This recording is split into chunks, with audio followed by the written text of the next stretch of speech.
I think one of the most extraordinary exchanges of today, and one of the most extraordinary exchanges I've seen, was the one that she had with the Democratic senator from Colorado, Michael Bennet, because it was really just unhinged. Actually, we're going to get to that in a second. I want to start, first of all, with the ranking Democrat on the committee, Mark Warner, who is a telecommunications tycoon, the richest Democrat in the entire Congress, the third richest overall. One of those people who's going to fight the oligarchy, and he's the ranking Democrat on the Senate Intelligence Committee, a longtime defender of the CIA, the NSA, the FBI, etc. And I was surprised because he began by attacking Tulsi Gabbard. He went first among the Democrats as the ranking member. The first thing he raised and the focus of the hearing was on her prior support for Edward Snowden. And here's part of that exchange. Do you still think Edward Snowden is brave? Mr. Vice Chairman, Edward Snowden broke the law. I do not agree with or support with all of the information and intelligence that he released, nor the way in which he did it. There would have been opportunities for him to come to you on this committee or seek out the IG to release that information. The fact is, he also, even as he broke the law, released information that exposed egregious, illegal, and unconstitutional programs that are happening within our government that led to serious reforms that Congress undertook. Do you notice how he didn't want to hear her, he didn't want to let her say, did not want to hear that Edward Snowden revealed egregiously unconstitutional and illegal programs? Because the Mark Warners of the world were the people who were endorsing those sorts of things when they were being done. Edward Snowden didn't betray the American people. He served the American people. What he betrayed were the criminals inside the government who were allowing our government to spy on us in unconstitutional legal ways, and they would have gotten away with it if not for him, and that's why they hate him so much. I also think it's amazing that he's contesting her praise for Snowden as being quote-unquote brave. You can hate Edward Snowden all you want. You can think he's a traitor. You can think what he did was some sort of betrayal of the United States, somehow sorry that he forced you to realize that your government was spying on the internet and spying on you without warrants in ways that are illegal and unconstitutional. He's deeply apologetic for that. You can think all those things you want. The one thing you cannot deny is his bravery. This is somebody who sat inside the NSA for months and very systematically and carefully picked up their documents that he believed should be in the hands of journalists so we could report them. He did it right under their nose. And then when we met him in Hong Kong, a place he chose because it's a symbol of resistance and liberty, not part of mainland China, often opposed to mainland China, he was working under the impression, as were we, that he was going to spend the rest of his life in prison. It was 98% in my mind that once we left Hong Kong, the next time we were going to see him was on the television inside a courtroom wearing shackles and an orange jumpsuit. How can anyone contest that Edward Snowden is brave? You can contest a lot of things about what he did, but not his bravery. It reminds me of when Bill Maher got fired shortly after 9/11 from his politically incorrect program on ABC News because he said, look, obviously you can think what the terrorists on 9/11 did was despicable. I do. But there's no denying their bravery. They hijacked planes and flew a plane that they were piloting into a building, knowing they were going to die for their cause. That's not cowardly. You can't deny their bravery. And he got fired for it because nobody wanted to hear that. Nobody was ready to hear it. Here's the rest of this exchange. We got 5 minutes. So I take your answer, and these are your quotes. Brave. Please join my bipartisan legislation calling for charges to be dropped against him. Do you disagree that legislation was not appropriate? Do you believe he is brave or not? Yeah, back those words. Once again, Senator, Edward Snowden broke the law. He also released information we agree that Edward Snowden that exposed the United States government's illegal your programs. Legislation. I really can't stand in these hearings the way they ask a question and then 2 words into it, they start interrupting. He asked multiple questions there. He didn't just ask one question.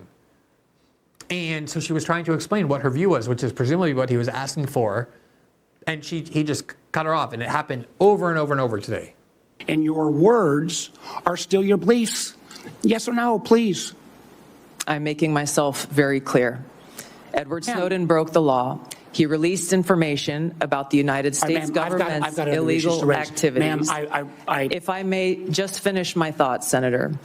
In this role that I've been nominated for, if confirmed as Director of National Intelligence, I will be responsible for protecting our nation's secrets, and I have 4 immediate steps that I would take to prevent another Snowden-like leak. Ma'am.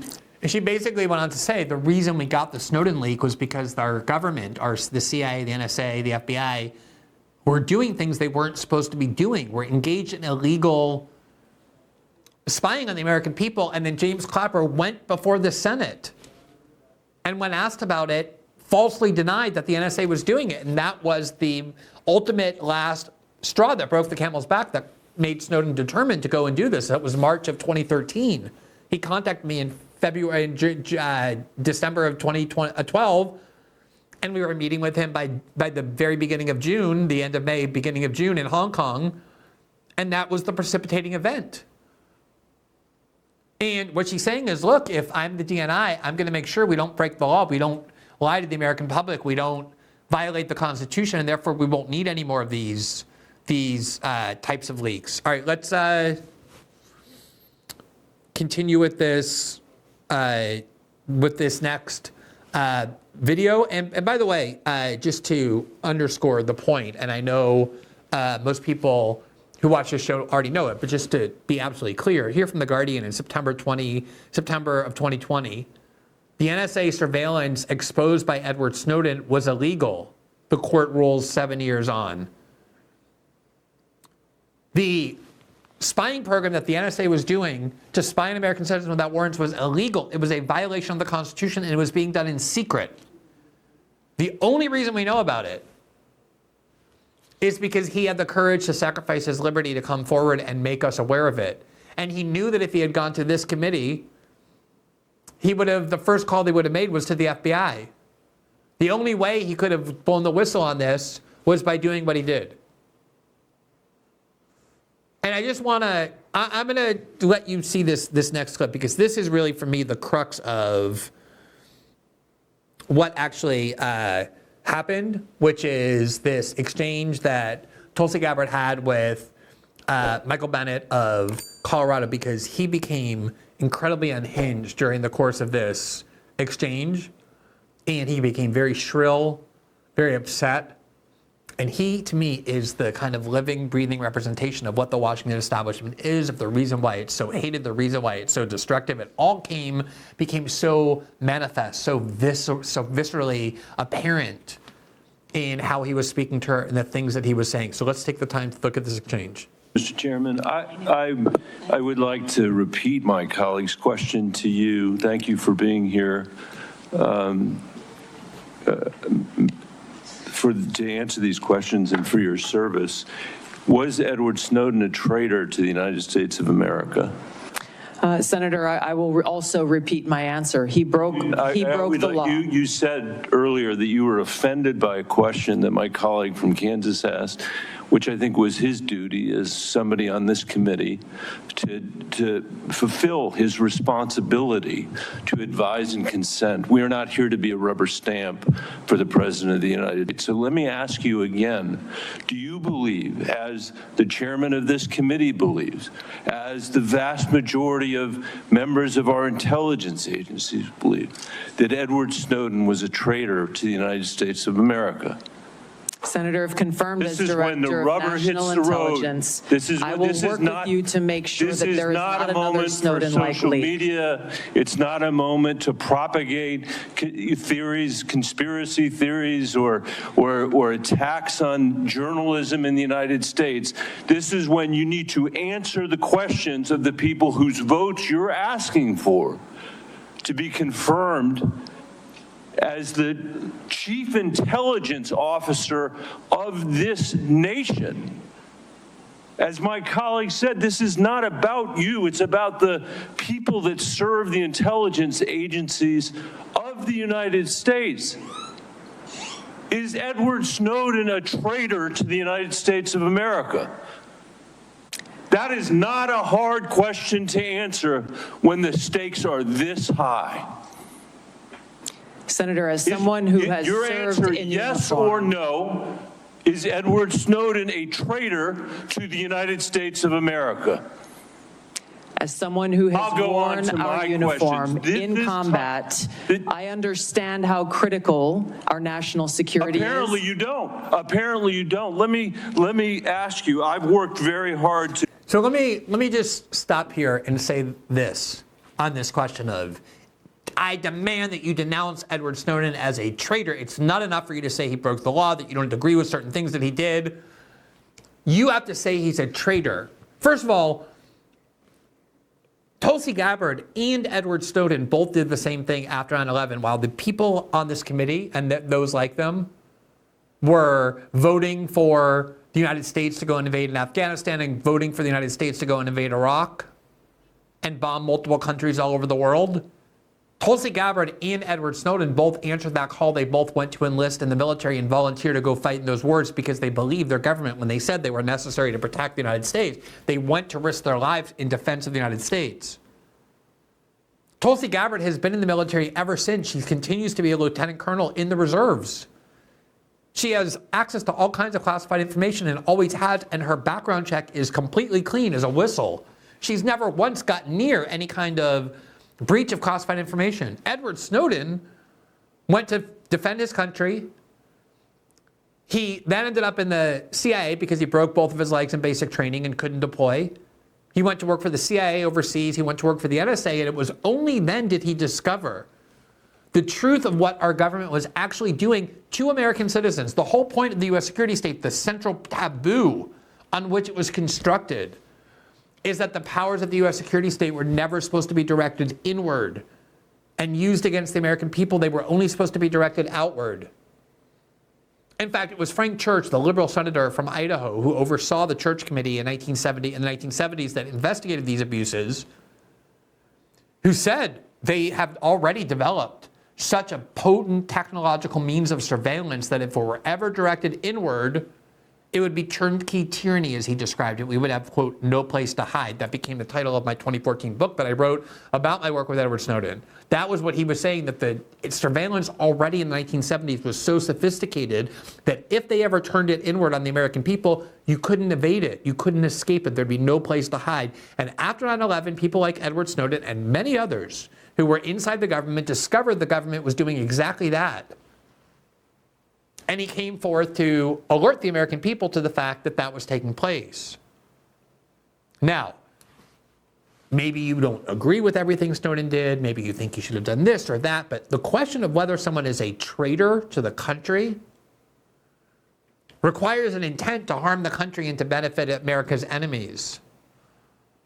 And think about once Edward Snowden had this archive in his hand, filled with top secret documents, classified material, material about our spying. Think about all the things he could have done with it if he had wanted to harm the country. First of all, he could have sold it quietly to some other government or governments or to non-state terrorist groups or actors of any kind and profited greatly and then gone off to some other country and hidden with his wealth and been wealthy for the rest of his life. He didn't do that. He could have secretly passed it to America's enemies, just quietly as well. He didn't do that. He could have just dumped it all on the internet without the slightest regard for what its implications would be. He didn't do that either. Instead, he came to American journalists, myself, who was at the time working at The Guardian, Laura Poitras, who created a partnership with the Washington Post, and he said, here's the archive.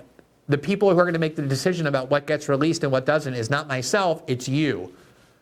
And he gave us very conservative instructions about how he wanted us to treat the archive, that we don't publish anything that may put people in harm's way, that we only publish enough to show people what they ought to know in the public interest. He was an incredibly conservative and careful whistleblower. He could have done so much more. If he had been a traitor to his country, somebody trying to aid and abet America's enemies in times of war, which is the formal definition of treason in the Constitution that I don't think any of these people have read, he could have done all of that, and he did it. And so to sit there and suggest that somehow Tulsi Gabbard is sympathetic to treason or that Edward Snowden is a traitor, and so many of them spent all day doing exactly this, Think about all the things wrong with our intelligence community, and the only thing they were focused on all day was demanding that she call Edward Snowden a traitor, because to them, Edward Snowden is the root of all evil, like Julian Assange is. Not because Edward Snowden harmed the country, but because he harmed them. Because they're the ones who endorsed and supported and still support illegal and unconstitutional spying on American citizens. Here's the rest of this. To put your own words here in front of the committee. Not, fake news, not conspiracy theories on the internet, but the actual things that you have said.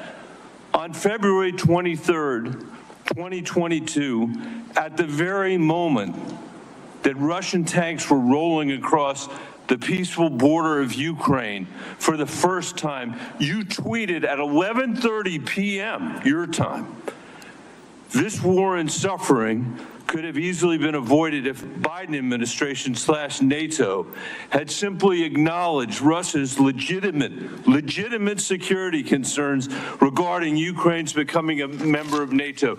Did you say that, yes or no? I believe you're reading my tweet, Senator. Yes is the answer. A few months later, you said on your podcast, and I quoted it, quote, "But this regime change war against Russia that the U.S. and NATO are waging via their proxy in Ukraine didn't begin when Putin invaded Ukraine. They had their eyes set on this objective long before that." Did you say that, yes or no? I believe you're reading my tweet. Thank There's you. a The lot answer is more. yes. You're quoting a podcast that I'm provided happy much to have more a conversation context. with the chairman about whether I'm taking anything out of context. I don't think I am. And your answer is yes.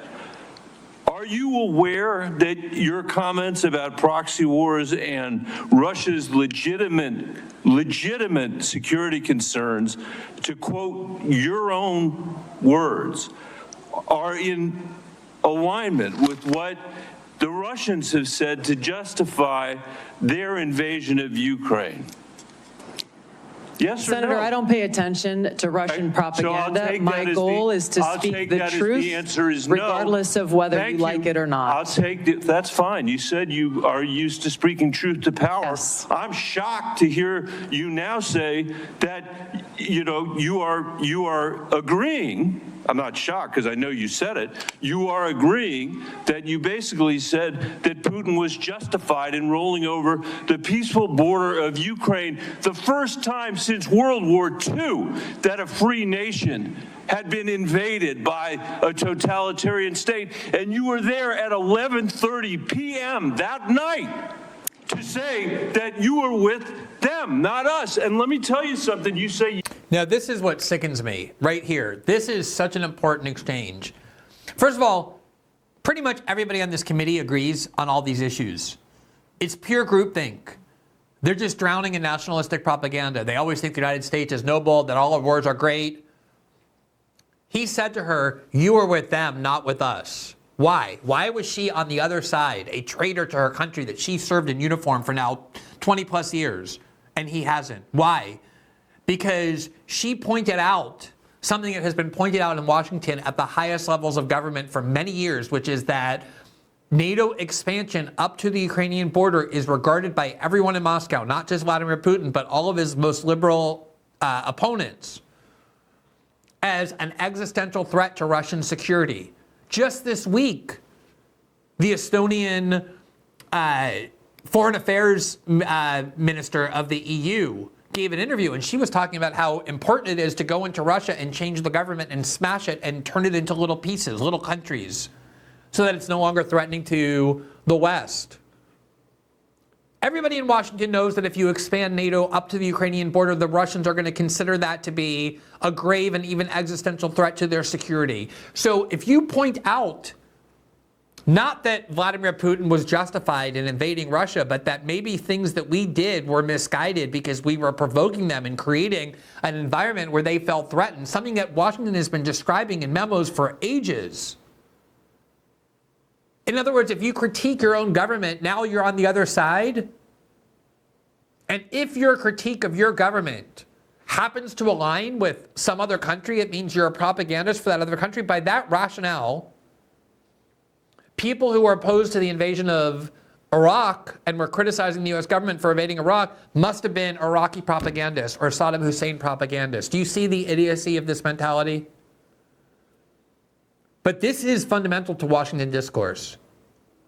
In other words, the only way Tulsi Gabbard could have been a patriot is not by serving her country in the military for 20 years, not by volunteering to go fight in the wars that these people all endorsed for their own self-interest, and all the other wars that they've been cheering on as well. No, that has nothing to do with patriotism. Patriotism means that when your government does something or says something, you stand up and you clap like a trained seal. And because she didn't do that, because she didn't mouth everything that all these people in unison believe, Republicans and Democrats on this committee all throughout Washington, the people whose foreign policy has been so completely devastating to the United States, to our financial security, to our national security, to the world, to our standing in the world. If you don't stand up and applaud everything they say and recite every one of their decreed pieties, it means you're a traitor to your country. It means you're on the other side with them. And you're unfit to serve in the highest levels of the U.S. government. Shouldn't we want people with different views inside the U.S. government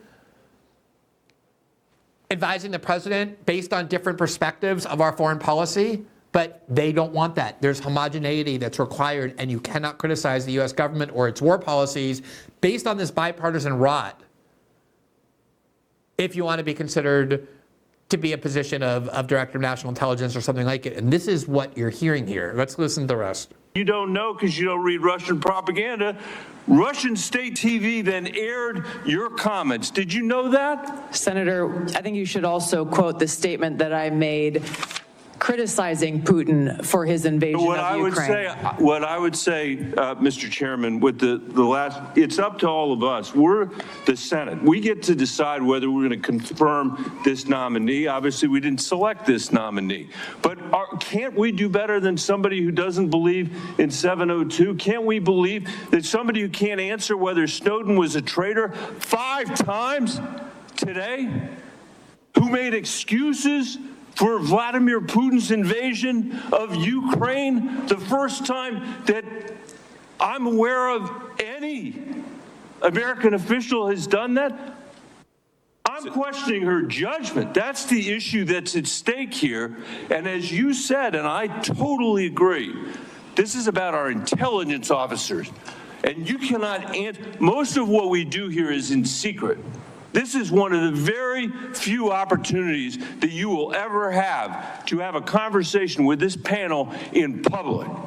And the record is going to be very clear about the position you took with regard to Edward Snowden, and the record is going to be very clear about your reaffirmation of the statements you made in the middle of the night when Russia was invading the free country of Ukraine. And I hope we will take that in consideration when we have this vote. Your time has expired. Just look at the compartment alone between Tulsi Gabbard, who's sitting there conducting herself with dignity and self-possession and confidence in the things she believes, and this rambling, unstable, warmongering maniac who thinks that any deviation from Washington establishment foreign policy, notwithstanding how destructive it has been, notwithstanding how much it has been driven by lies, somehow renders you unqualified.